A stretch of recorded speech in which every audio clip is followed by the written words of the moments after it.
Ever since I started my mountain biking career, I've been a stickler on reusing my old inner tubes. I usually patch the tubes 5 times before reusing them for another project, which helps lower costs. These are 5 ways you can repurpose your old inner tubes for mountain biking. The most common way mountain bikers use old tubes is frame protection. A chainstay protector can be made quite easily from an old tube and will prevent damage and keep your ride quiet.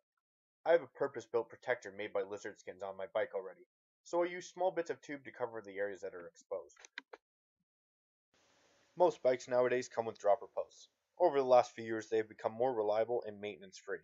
However, proper protection from the elements will extend the life of your post. You can use a tube as a protective sleeve that keeps dirt and grime off the seal. There are companies that make dedicated seal savers, but this is free, so why not? I simply cut a section of tube and slid it over the shaft. Better to be protected than sorry. A trick I learned from living in British Columbia is to turn a tube into a mudguard. Yes, it does work, trust me. All you need is an old tube and some zip ties. Attach the corners of the tube to the crown and fork arch, and you have an end result that will keep mud out of your mouth.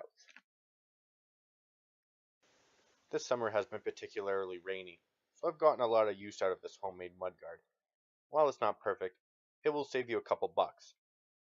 Yeah, I know what you're thinking. Hey, it's ugly. I'm not MacGyver. I can't make it look perfect. But it's functional, so whatever. These next two uses may save you a long walk back to your car. You can use a folded up piece of tube as a tire boot, if you're a fat ass like me and put gaping holes in your tire. Take the piece and use it to cover the gash. Then remount your tube to the tire and pump it up. This is only temporary, but it will prevent you from becoming a snack for any wildlife you may encounter on your walk back to the trailhead. For my American viewers, people have used dollar bills to fix this. And lastly, you can use a small square section as a patch if you get a puncture. Remember to bring rubber cement and sandpaper so the rubber can properly adhere to the tube. Like the tire boot, this isn't permanent, so I would replace the tube when you got home. The tube can then be recycled. Well, that's it guys. 5 uses for those old inner tubes you've been hoarding. If you have any other uses for inner tubes, please let me know. Thanks for watching, remember to subscribe, and enjoy the ride.